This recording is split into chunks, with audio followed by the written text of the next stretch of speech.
When you're a young kid, there's no one you trust more than your parents. But what if your parents couldn't even trust themselves? This family is trapped in a never-ending forest where terrifying demonic creatures are constantly hunting them down. But only their mother can see them, and there's no way to know if it's all in her head. We're here to break down the mistakes made, what you should do, and how to survive the killer forest in Never Let Go. This woman is about to lose her mind. Somewhere in the middle of an endless forest, Nolan here lives with his mom and brother Samuel in their family's old cabin. They're constantly afraid of an evil force that lives in the woods and will make them do terrible things to each other if they ever get caught. Their only hope of survival is to stay attached to the house by a long rope whenever they go outside, but every day, the evil gets closer to getting in. One night, Mama wakes up from a terrifying dream of a dead body out in the woods. Opening the door, it sounds like one of the frogs is right at her feet, but when she reaches down to grab it, she realizes that nothing's there. Suddenly, the noises start coming from all around her, and a disgusting zombie with a long reptile tongue reaches at her from the side of the porch. But after a moment, the vision disappears, and the woman heads back inside. It's almost morning, so Mama goes upstairs to check on the boys. She lets them know that they need to be up in 10 minutes, and Sam here jumps out of bed right away, showing he's the more obedient son. Mama starts the day by cooking the boys a small breakfast, making sure that both of them completely clear their plates. Sam yells at his brother for feeding their dog Coda, but the kid reminds him that they're not the only ones who need to eat. Even though he believes his mother, he's always wondered whatever happened to the rest of the world, and soon they're about to find out. Okay, this is seriously messed up, and you have to feel bad for the kids here. They're already low on supplies and food, and with the way things are going, it looks like they'll be lucky to make it even a few more years. That's why they need to start setting themselves up for success right away. We've got a lot more going on here than your average survival scenario. But none of that matters if they don't cover the essentials first. In survival, experts follow the rule of threes, meaning that you can survive for about 3 days without water and about 3 weeks without food. This makes getting reliable access to clean drinking water the biggest priority. The family here doesn't seem too worried about this, and it looks like they have a functioning well here on the property. The only problem is, since it's away from the house, every time they go to it, they're at risk of getting possessed by the evil. If they haven't done it already, then they should set up a rainwater catch that's attached to the house itself. They could do this by using tarps or buckets and put it in a place where they can access it without needing a rope. Then all they'd have to do is filter the water through a cloth and boil it before drinking, and they would have a redundant source of clean drinking water just in case anything happens to the well.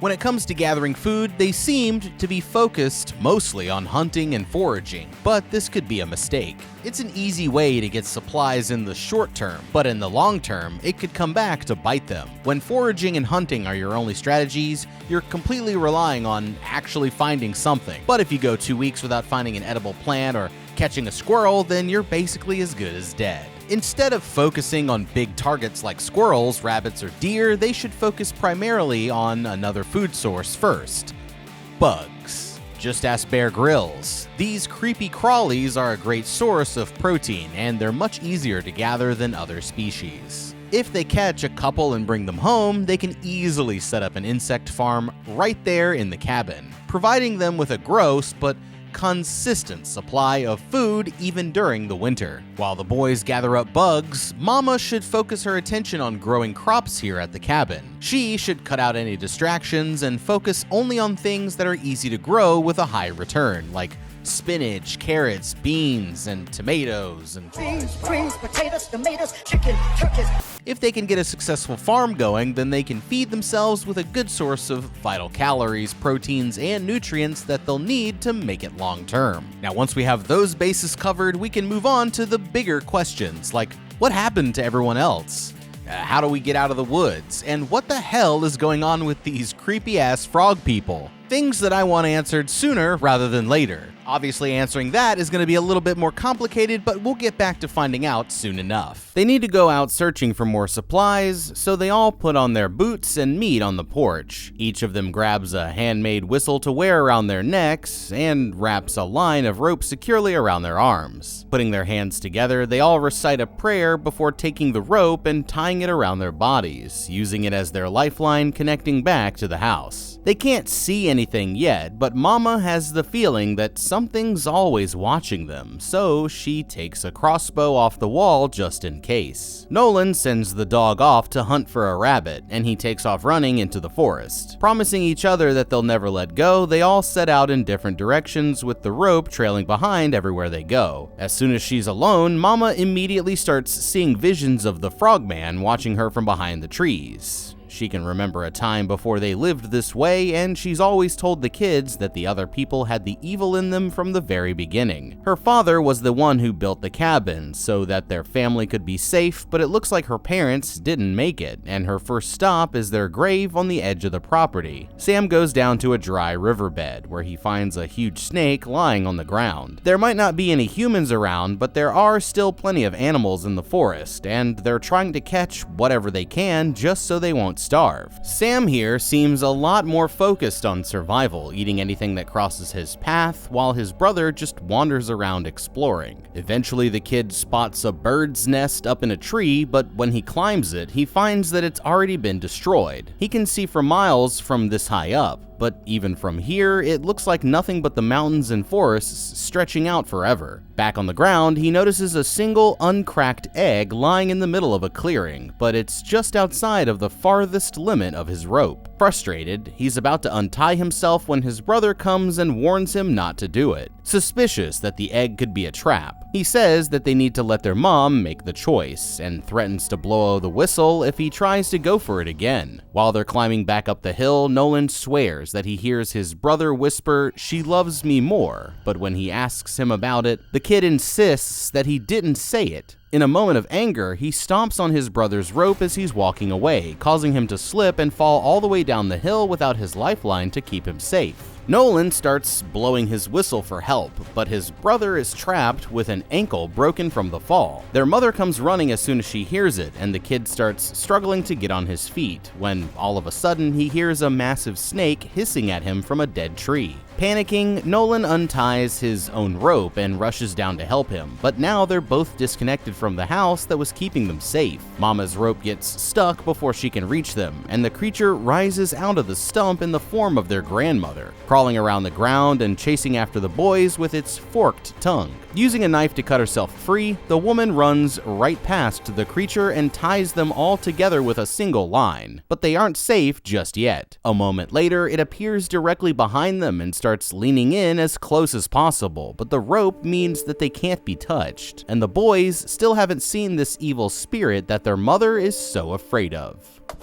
Okay, sorry to say it, kids, but your grandma here is looking rough. This was a close call, or at least it sure seems that way, but every encounter they survive teaches us more about how the evil works. Now, Nolan is definitely wrong for what he did to his brother, but the mistakes go much deeper than that. If Mama here really believed that one mistake could cost their lives, then she should have never let the boys wander around without supervision in the first place. Even if they're smart, they're only kids, and it's only a matter of time before one of them does something really stupid, like falling for a completely obvious trap. I mean, come on, every egg is broken except for the one that's just outside the range of the rope? Really? Luckily, Sam was there to stop him, but it wasn't done with them yet, and it's what happened next that's really interesting. It's time to discuss some theories about what the evil really is, and there's two ways that we can look at it. Either it's a real supernatural force, similar to a demon, or it's all happening inside of Mama's head. And the hard thing about figuring out the truth is that the evidence so far could really go either way. On one hand, she's obviously crazy, right?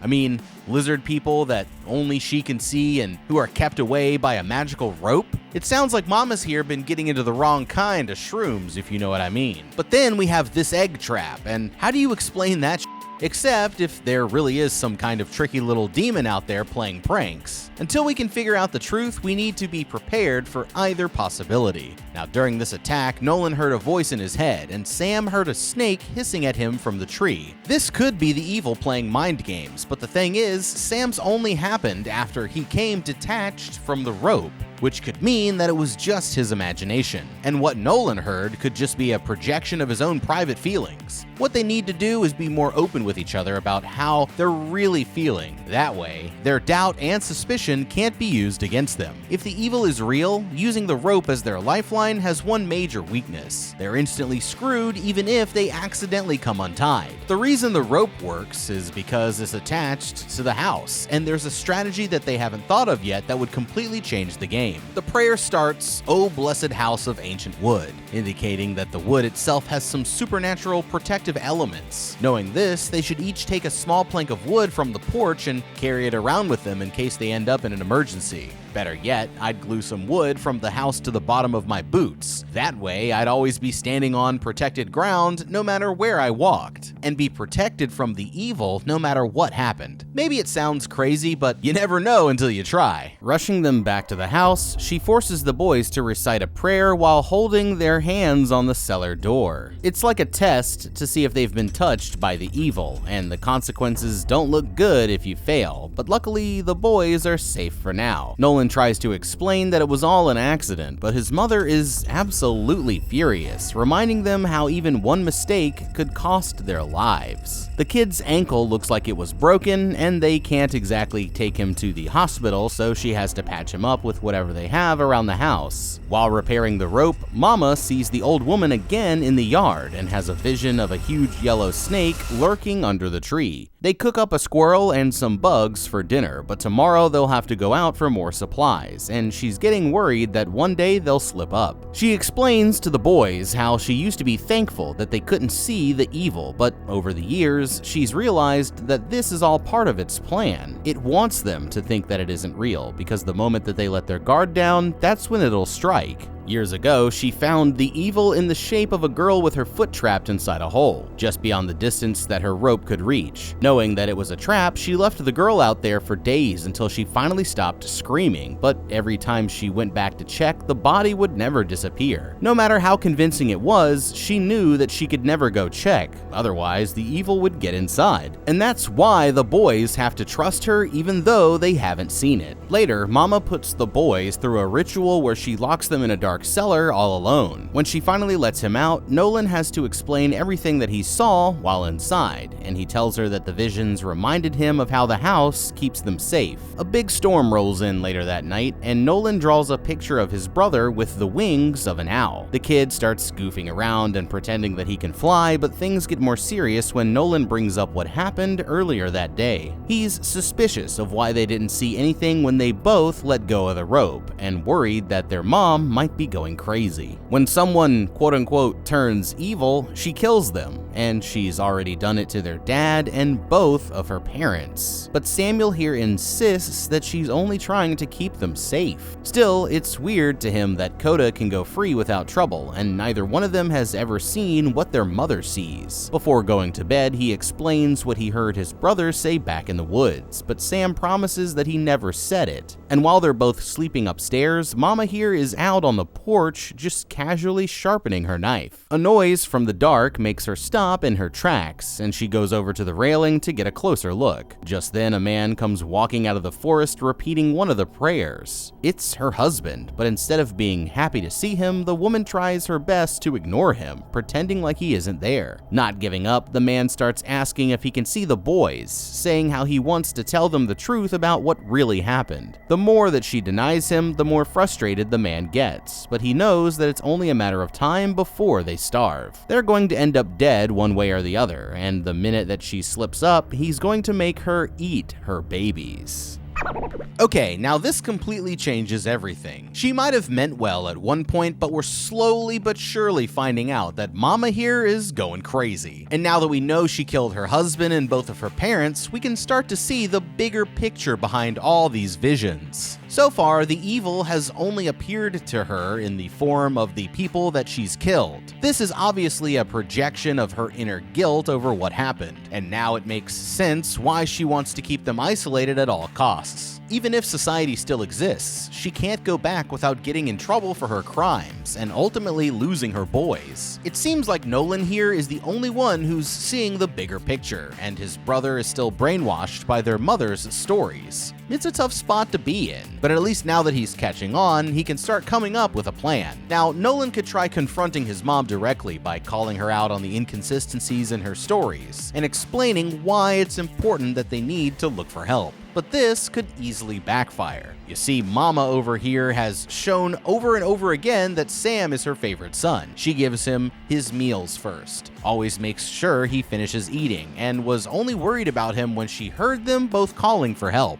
If she feels like he's turning against her, then who knows what she might do. So for now, I think the safer plan is to keep the doubts to himself. With that being said, just because he needs to play along doesn't mean that he can stop thinking about an escape plan. Trying to get out of there on foot should only be a last resort, since it looks like there's nothing but forests and mountains as far as the eye can see. This means that Nolan has to get help to come to him, but that won't be easy either, since they've never seen a plane or helicopter flying overhead. He could try leaving out messages in hopes that someone walking by notices them, but if his mother sees them, then he'll be in big trouble. Don't forget though, Coda here can freely go wherever he wants, and they have no idea what he does during the day. For all they know, he might encounter other people when he goes out, so if it were me, I'd secretly tie a message to his collar. That way, if he runs into someone, then hopefully they'll be able to send back help. Another option is to find some high ground and send up a smoke signal. As long as Mama is distracted, there's no chance of her finding out about this since it's only a temporary message. But meanwhile, anyone in the area who looks at the sky will notice and come for help.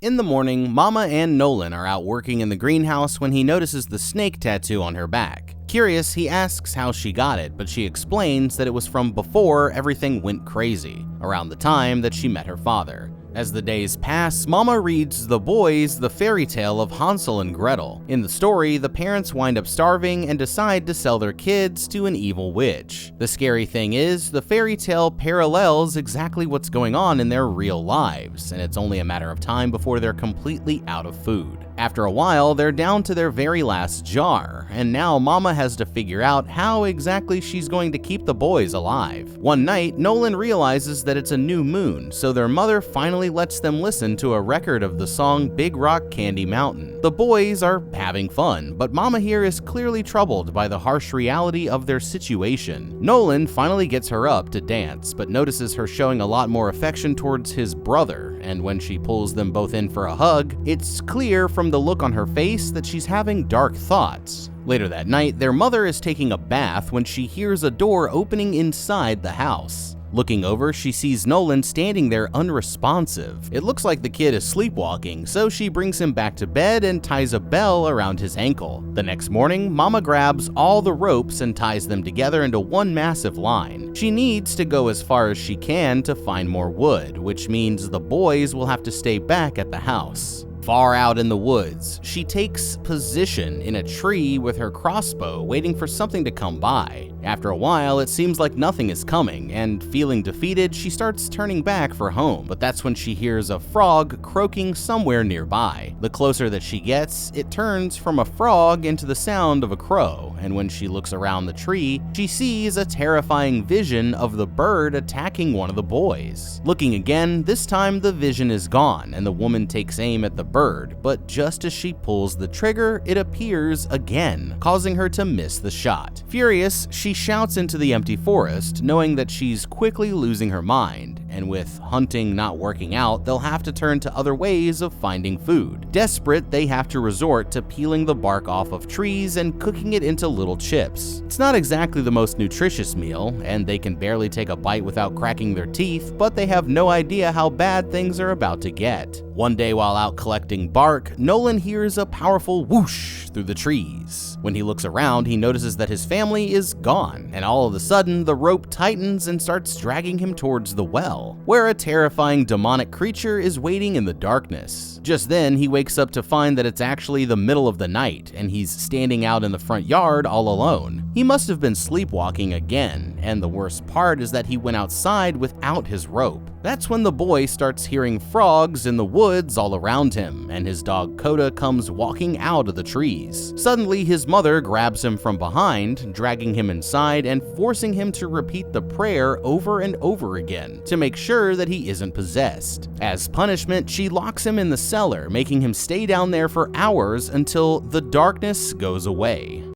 Okay, you know what? I'm getting pretty tired of this crazy lady beating up on poor Nolan here. She keeps blaming the kid for all their problems, but I think it's time to look in the mirror. Because mama, you f***ed up. Boy, oh boy, where do I even begin? I don't know what exactly happened to you out there in society, but this whole plan to keep your family safe just goes to show how hypocritical you actually are. You say the evil got everyone, so how exactly did you manage to avoid it, huh? You didn't have your magic rope to protect you then. You're not the chosen one meant to make things right. You're just some deranged lady in the woods who's depriving Nolan and Sam here of any chance at a normal life. All because of some messed up stuff that happened to you in the past. I feel like we're glossing over the fact that you killed your husband and both your parents. I mean, that's some true sicko shit right there. Let me ask you a question. After they got possessed, what exactly did they do that was so evil? Because unless they fucking killed somebody, they're not even as close to evil as you are. Are you starting to get it now? Literally every single thing you've done to help the boys has had the exact opposite effect. And now every day is like a fight for their very survival.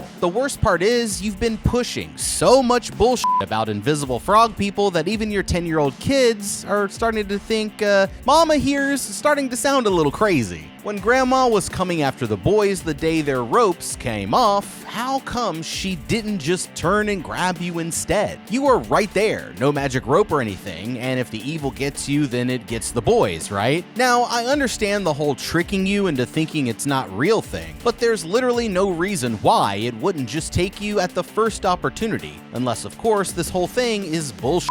And you're just a crazy lady who killed her parents and husband for no reason. And if one tiny mistake could mean you all end up dead, then how come the only thing stopping Nolan from sleepwalking are some bells around his ankles? Wouldn't you want to, I don't know, maybe lock the fucking door at least? For crying out loud, lady, you said that you were trying to keep them safe from a world full of pain and suffering. But that's the exact world that you ended up creating. Except here, they don't even have an iPad to help them disassociate. There's being an overprotective parent, and then there's being so overprotective that you literally imagine an apocalypse out of thin air. And as the situation steadily gets worse, I guess we can all say that mama, you f***ed up. Lying awake in bed, Nolan starts insisting to his brother that they need to escape the house. He's convinced that their mother is officially starting to lose it and would rather take his chances at finding help on their own. What he doesn't realize is that Mama here is still awake and she can hear every word that he's saying. Thinking it over, Sam sticks with his gut, telling him that it's too dangerous, but soon everything is going to change. The next day, Mama grabs a box off the shelf and opens it with a hidden key. Inside, there's an interesting collection of items, including a stack of old photographs and a Polaroid camera. She finds the boys playing dominoes and shows them the camera for the first time, explaining how you use it to take pictures. After showing them a couple from back in the day, she tells them that a good picture doesn't just capture the moment, it also captures how the moment felt. There's only one photo left in the camera now, and she's been waiting for the perfect opportunity to finally use it. All of a sudden, Mama decides that it's time to drop some bad news. She warns them that this winter is going to be brutal, saying how they have no food and only enough water to last for about a month. Their chances of survival aren't looking good, and there's only one thing that she can do to help them stay alive. She's going trying to make them eat Coda. Now horrified, Nolan jumps up from his seat, but his mother reminds him that the dog is getting old and hasn't caught them any food in a long time. The kid insists that there must be a better way, pointing out that the evil never touched him while he was outside without a rope, but his mother swears that it's all a trick to make him doubt her, just like he's doing right now. Turning to Sam, she makes the boys agree with her even though they both know he'll always do what she says, and Nolan storms out in a rage, shouting that he hates them both. A moment later, Mama follows the kid outside and drags his dog away to the greenhouse, ignoring him as he begs her to stop. The woman gives Coda a big hug, clearly regretting what she has to do, but just when she's about to fire, she hears Nolan calling her from behind. Turning around, she sees the kid walking towards her without a rope, and he's holding a big machete. Coda makes a run for it while she's distracted, and the boy leans down next to the rope, telling her not to be afraid before cutting the line and locking his mother in the shed. Panicking, the woman starts slamming on the window, begging her son to let her out and insisting that the evil is real. Just then, Sam tackles his brother to the ground and they both start fighting while their mother is desperately trying to get free. That's when the evil appears in the form of their grandma, tormenting the woman as she screams for help. But her son can't open the door in time to save her. She knows that if the creature touches her, then it will turn her against her kids. So with no other choice, she finds a piece of broken glass and takes the only other option that she has left, making one down with 3 more to go. It's already too late by the time that the boy gets inside, and even though he's desperately trying to wake his mother up, it looks like there's nothing he can do. Shocked, Nolan takes the rope and goes back to the cabin, starting to second guess if the evil is real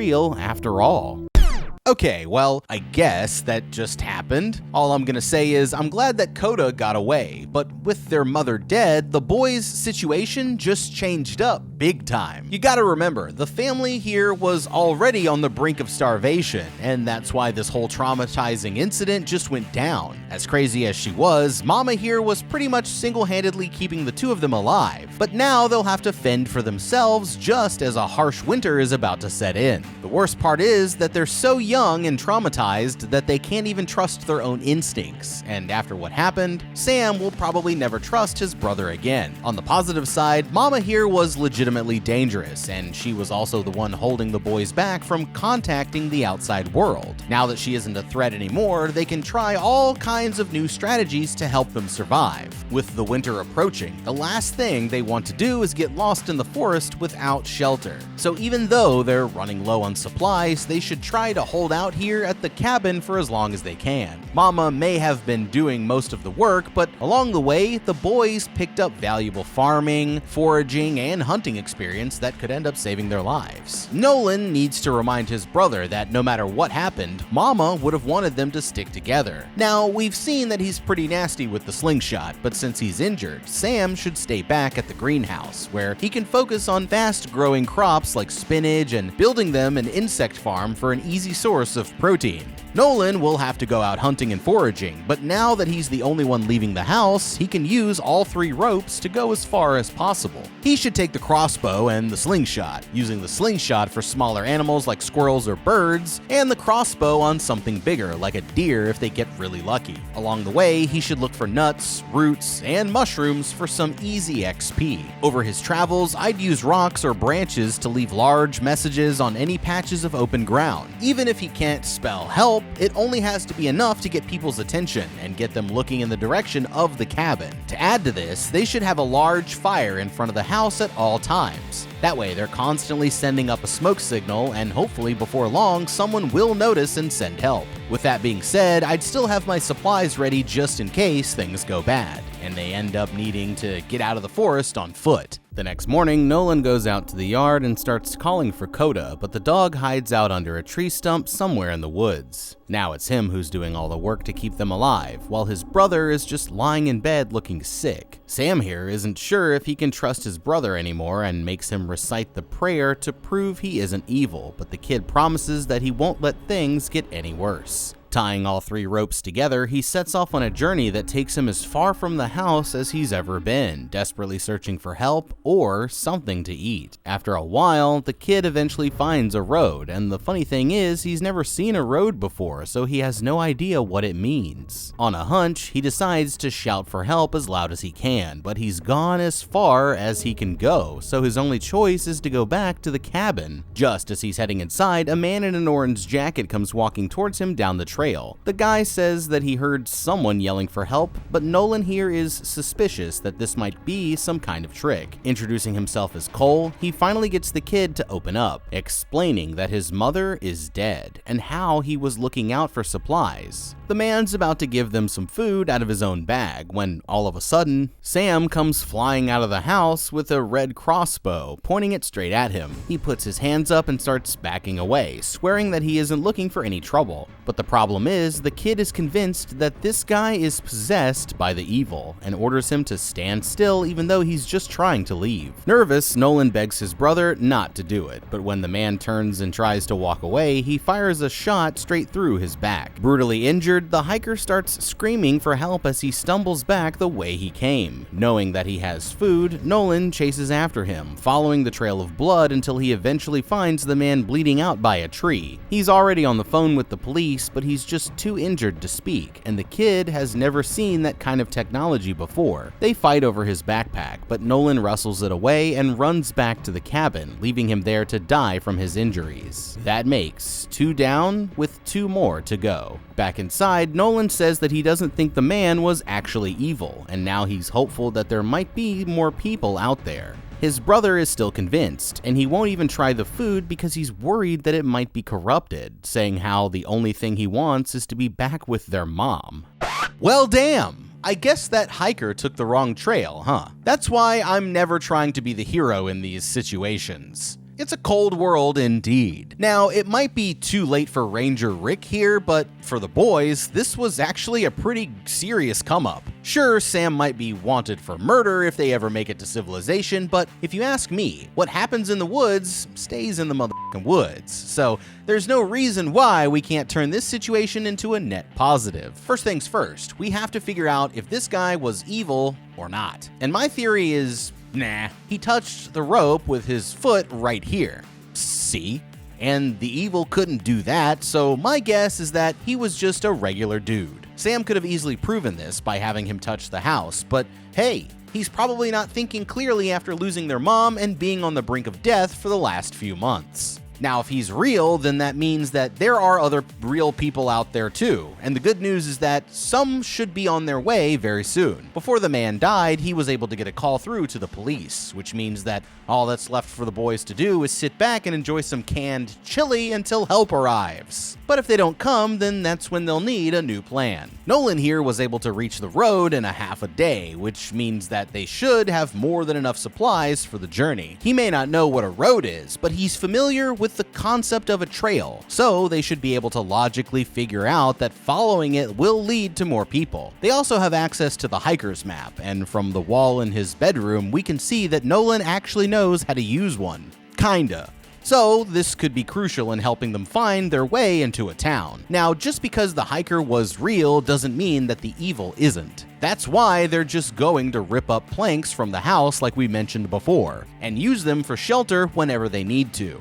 This should work as a loophole to keep them safe until they can finally get out of the forest and catch up on all the Call of Duty that they've been missing over the years. Late at night, Sam's hunger gets the best of him and he finally starts eating all of the hiker's food. While his brother's sleeping on the couch, he starts looking through stuff from the man's bag, where he finds a picture of him with his daughter. Feeling conflicted, he takes a flashlight and goes out to the front porch, aimlessly switching between the white and red settings. He's been out there for a while when he hears a noise by the greenhouse and decides to check it out. Suddenly, he hears another voice behind him and spins around to see a little girl standing in the doorway. It's the hiker's daughter, and she says that she's looking for her dad, but Sam here lies that he hasn't seen him. The more that she looks, she realizes that he's holding her father's flashlight and starts getting suspicious that something must have happened. Terrified, the girl runs into the forest. with Sam apologizing as he chases after her. The boy runs until he ends up double backing on himself, but the rope is too short to keep going, so he makes the decision to untie himself from the line. And that was his biggest mistake. As soon as he drops it, he sees the girl running again, but when he catches up with her, she's already disappeared. That's when he starts hearing noises in the forest all around him and sees a multi-handed centipede creature crawling up a tree on the other side of the clearing. The noises move to the branches over his head as the horrifying creature starts crawling down behind him, until all of a sudden, the demonic girl lunges out and licks him with her tongue, infecting him with some kind of parasite that forces its way into his mouth. At the cabin, Nolan wakes up and realizes that his brother is missing. Seeing the rope, he pulls on it until he reaches the end, and is shocked by the discovery that the kid must have taken it off. Picking up the flashlight, he hears Sam calling for help out in the forest, and starts running towards the dry riverbed not far from his house. Suddenly, the boy hears a noise behind him. Turning around, he sees his brother with the machete, and this time it's his rope that gets cut. That's when the light turns on from the burned out truck, and he sees another vision of his brother standing there in the darkness. Terrified, he sprints back towards the house, making it to safety just in time. It wasn't long before he starts hearing footsteps on the second floor, and nervously goes to see who's there. Pushing open the door, he finds Sam sitting in their mother's bed, with a strange black mold covering the ceiling above his head. No matter what he tries, the kid just sits there unresponsively, until he holds his hand and starts to recite the prayer. All of a sudden, Sam here starts tweaking out as he's overcome by the evil spirit, and his brother has to run for his life as he chases him out of the room. Dragging the bed in front of the door, he traps Nolan inside of their bedroom before he even realizes what's happening, and calmly walks downstairs to put on their favorite record. While his brother struggles to get free, he takes a burning stick out of the fireplace and holds it up to the curtains, causing the whole house to go up in flames. With the smoke coming up through the floor, Nolan opens the window and sees his brother sitting there in the lawn, ready to watch the entire cabin burn to the ground. His only choice is to climb through the window, but the roof is too high for him to safely jump down, so he has to go back in again and take the stairs. As he's walking through the bedroom, he hears the sound of his mother's voice calling him from behind the curtain, but as it burns away, he realizes that he's talking to the evil. Outside, Sam grabs the camera and decides to take a quick selfie as his childhood home goes up in a ball of flames. The spirit starts getting closer, but Nolan races downstairs, pretending to crawl inside of the hidden cellar. Catching up, she looks down into the hole thinking that he's inside, but that's when the boy tackles her in and seals them both in the basement together.